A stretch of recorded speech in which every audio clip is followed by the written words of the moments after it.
feel going into last game that it was relatively close, in terms of both having an opportunity at the starting position. So it would be unfair to not go into the next game and allow Shedeur that opportunity. That is head coach Todd Monken explaining exactly why he is not ready to hand the job to Shedeur Sanders just yet.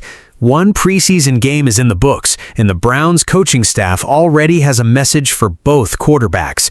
Deshaun Watson got the start, Shedeur got his shot in the second half, and now Monken has laid out the plan going forward. What he said next changes the entire conversation heading into Week 2 against the Bills. Here is everything. The Browns quarterback race continues as Deshaun Watson got the start in the preseason opener against the Chicago Bears. Watson completed 11 of 15 passes for 126 yards with a lost fumble, while Shedeur Sanders had an up-and-down performance in the second half. After the game, head coach Todd Monken gave Watson high praise, but also confirmed that he is sticking with Shedeur as a starter for their Week 2 preseason game against the Bills. Here's what he said. Deshaun Watson opened the preseason completing 11 of 15 passes for 126 yards, though a lost fumble kept the outing from being clean.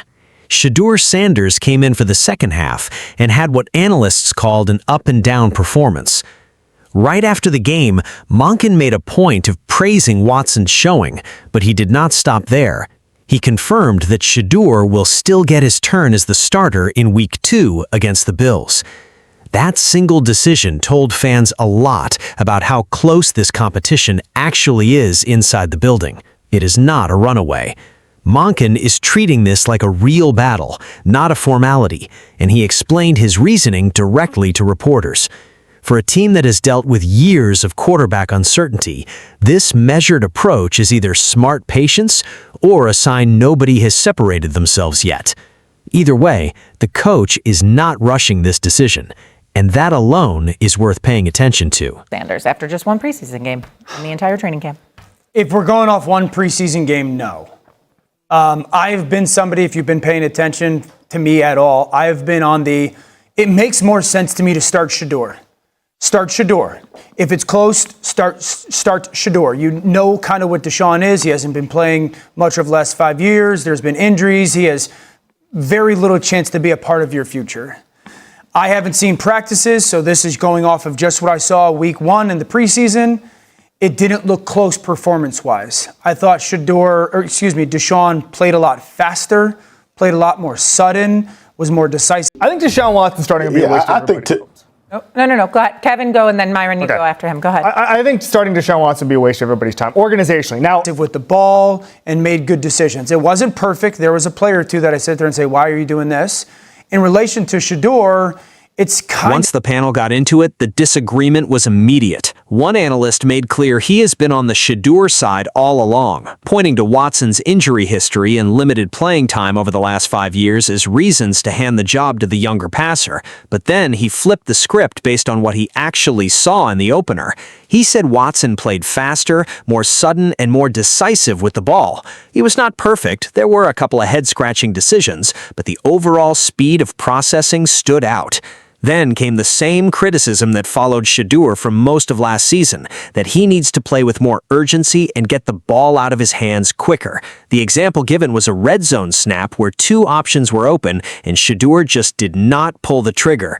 That hesitation is exactly the kind of thing that keeps showing up on film, and it is becoming the central question in this entire competition. Sometimes, you know this, Dan, sometimes you have to start the veteran because you want to keep other veterans happy. You don't want to send the wrong message. And, someone like Jerry Jeudy would say, why are we wasting a year of my career by trying to figure out what's going on at quarterback? If it wasn't close, as you said. Right. I was at practice. I saw a lot of mistakes from Deshaun Watson. I don't know if he's gotten better in the last 2 weeks since I was there, but it was a lot closer in practice than it was in the preseason game. I would start Shedeur Sanders, try to start Shedeur Sanders if I was the Browns.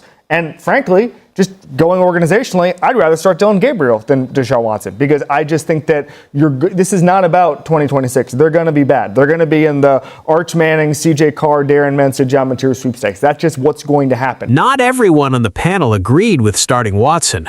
One analyst called it a waste of everybody's time organizationally, arguing the Browns should be building for the future rather than propping up a veteran in the final year of his contract.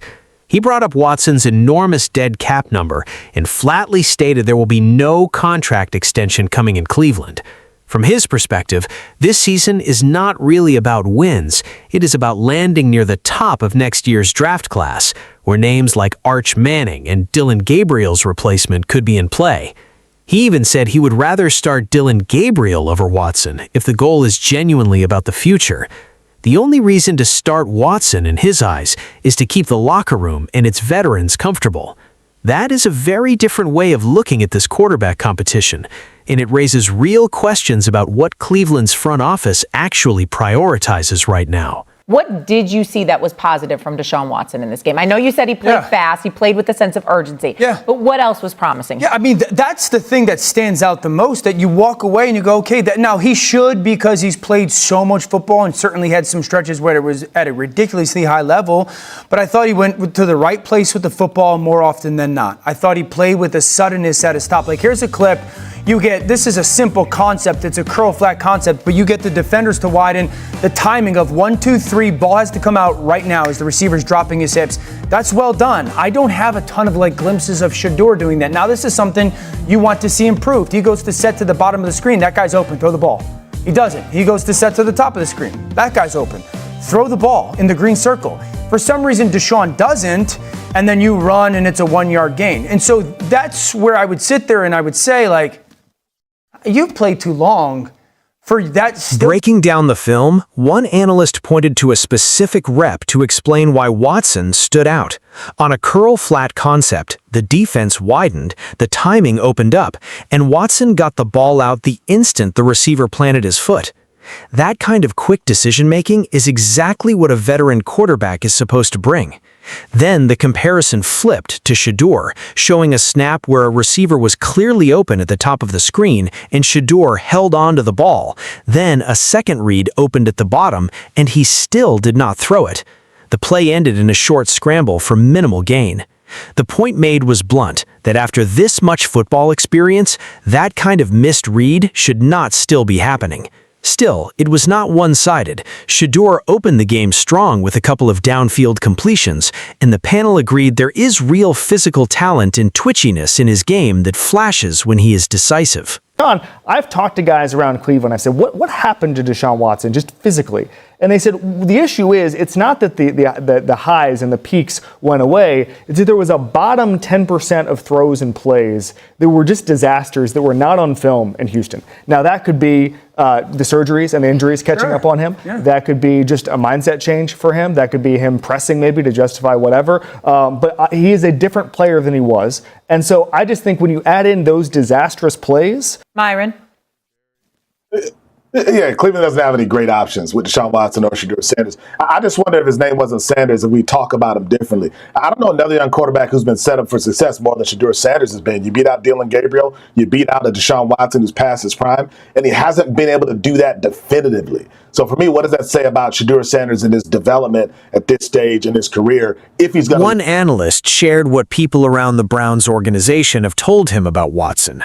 That the issue is not his ceiling, it is the bottom 10% of plays that just fall apart, throws and decisions that were not showing up back in Houston.